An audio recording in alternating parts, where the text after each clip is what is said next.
My name is Péter Baldaszti, and I am the co-founder and CEO of Nanushka and Vanguard. It is a pleasure to be here with you today and share our experience about building Nanushka to be a global brand, and talk about Vanguard's group as well. I would like to thank you for the opportunity for the Budapest Fashion Tech Summit and the Hungarian Fashion Design Agency for this great opportunity. I will start with talking a little bit about the history of Nanushka.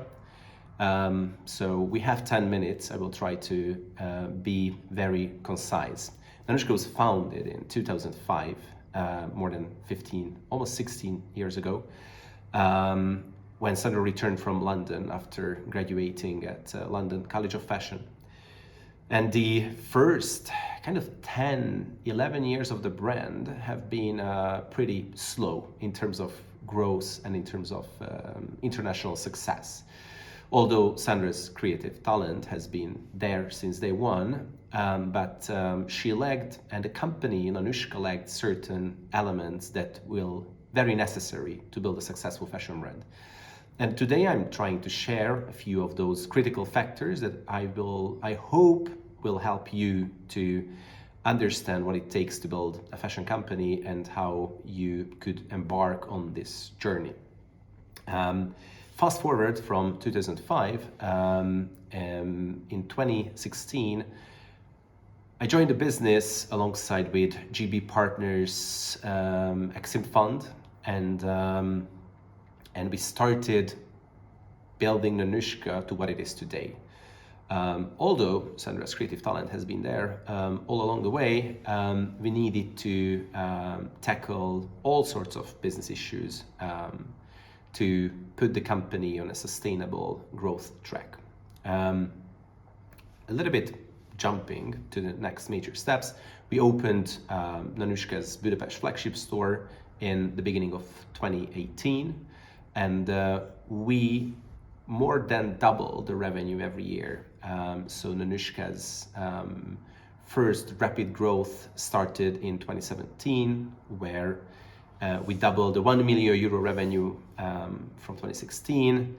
And just to put things into context, in 2021, Nanushka will be more than a 33 million euro company in terms of net sales revenues, which is 30-fold of the revenue we had in 2016 when we joined forces with Nanushka and GB Partners. Alongside this journey, we always kept retail and the retail experience, brick and mortar experience, is very critical to Nanushka's world, because the Nanushka brand, first of all, has always been very digitally minded, very digital first, but at the same time, Nanushka has always been an analog brand, and a brand which always rooted in tactility, materials, fabrics, and all those important aspects. Nanushka has opened its Budapest flagship store in 2017, and right after that we debuted in New York Fashion Week in the beginning of 2018, which obviously played a huge role in building a global profile for the brand. And as a next step, we started looking into New York potential retail locations, also due to the fact that the US market had played a major role in the growth of Nanushka. The Nanushka aesthetic, the Nanushka brand values resonate really well with the US market and the US customers. We have a very loyal following in the major US cities.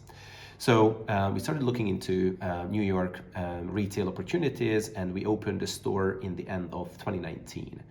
I cannot say it was the best timing possible, since the 2020 pandemic have impacted Nanushka in a major way, as everyone else and all businesses around the world. But with recently opened New York flagship store, it has been, and this company was still in its early stages of growth, it proved to be a very difficult and challenging time for all of us. But with persistency and a lot of hard work, we managed to see through this period, and we are among the very few brands who managed to keep growing even during the pandemic. It's very rare because most of the companies contracted more than 30% revenue drop during 2020 in the fashion industry, while Nanushka managed to grow slightly less than 10% from 2019, which is an amazing result. And I think it shows the strength and the power of the brand and the power of the values of Nanushka and how important it is for our customers. After the New York opening, we immediately started focusing on, besides growing all parts of the business and the organization, we started focusing on our London flagship project, which opened in the end of 2020 during the worst months of the pandemic. And then after 8 days of operation, we also temporarily had to close the store. But fortunately, in April 21 this year, we managed to reopen the store, and the store has been open since then, and we are very, very proud of it. It's a beautiful townhouse in Mayfair, and it perfectly embodies the Nanushka universe. So by today, from the 15 employees company and 1 million euro size company in 2016, today Nanushka has more than 200 employees. Globally, we have 4 stores in the world. We are working on new projects, and we have more than 500 wholesale point of sales across the globe. Nanushka's success story has been recognized all over the world and in the fashion and business press as well, from Business of Fashion to the Financial Times to Forbes or Monocle. Nanushka has been perceived as one of the pioneers of the new luxury, of new luxury fashion.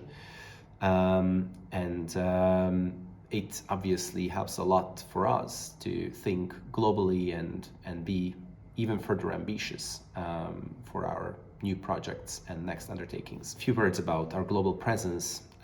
As you can see on the chart, US still plays a very important role in the life of Nanushka. 32% of our revenues will come from the United States. And the UK is also a very, very strong market for us. And besides that, we have a growing business in China and other locations in the world. And in the next 5 years, I'm pretty confident that our presence in Asia will be further strengthened. Nanushka has also been seen as a sustainability pioneer, to put it that way, which has been crucial for us since I came on board and since we established the proper strategy for Nanushka. It's deeply embedded in Sandra's personality, so it wasn't something something to invent. It was just something to strengthen. It was pretty clear that even 5 years ago, when we started Nanushka's new journey, it was pretty clear that the future of fashion will have to be sustainable, because the way fashion is unsustainable at the moment.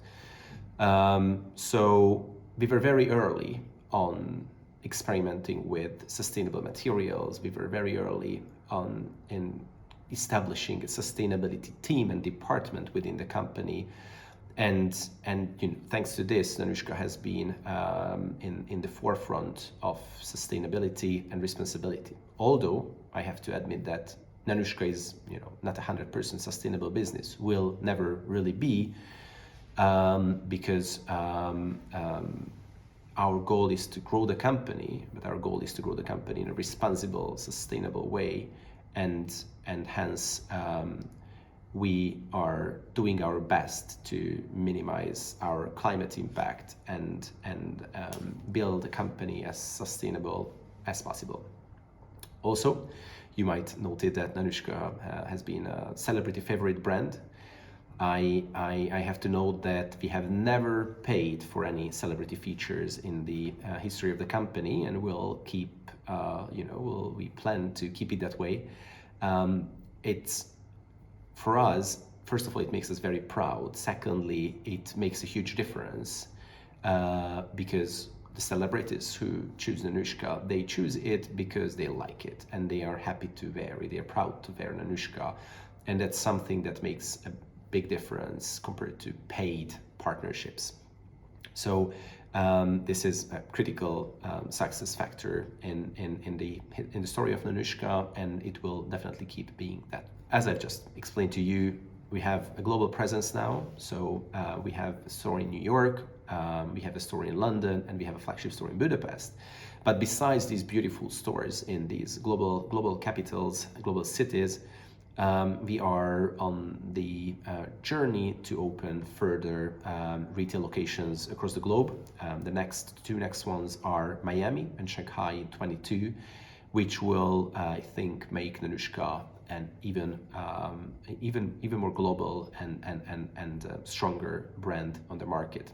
We all know that, and I think we don't have to go into too much detail on that. But China and the Chinese market is clearly the future of the fashion industry. China is taken over from the US as the largest luxury market in the world, and it will keep growing, and it will keep growing its market share in the global luxury landscape. So Asia is definitely a top priority for Nanushka. That's more about what I can share very briefly about the history of Nanushka, but I also wanted to give you some thoughts, takeaways, my learnings about what it takes to build a global fashion brand. Inevitably, you need a distinctive creative vision. That's we have had that since the beginning. Sandra and her team are amazing creatives, designers. But besides the distinctive creative vision, you need a strong commercial ambition as well as a business acumen to build that. You have to match the two. One cannot be stronger than the other. Otherwise, the company's growth will not really be sustainable. Another critical aspect is that you need tons of money and a very patient investor. Nanushka was lucky to have one. We were lucky to find the one who trusted us, who believed in us. And even during the most difficult times, our investor was able to support us to grow the business further and take further risks when needed, and work through the very difficult times that a growing fashion brand can experience. So you definitely need those as well. You need a digitally first and community first mindset. It's also a critical factor that you need. And besides that, and as the foundation of all of this, you need a great team. You need a great team like the great team Nanushka has, and a great team that enables the creative vision, the creative entrepreneur to flourish. So I also would like to use this opportunity to thank for the Nanushka team's fantastic work, fantastic job, that we were able to grow together, and without them it wouldn't be possible. Even if you have the money, even if you have the distinctive creative vision, you need a team. So these are my closing remarks, and I very much appreciate your attention, and I hope that I was able to give you some thoughts, food for thoughts, and let us know if we can be in any way at your service. Thank you so much.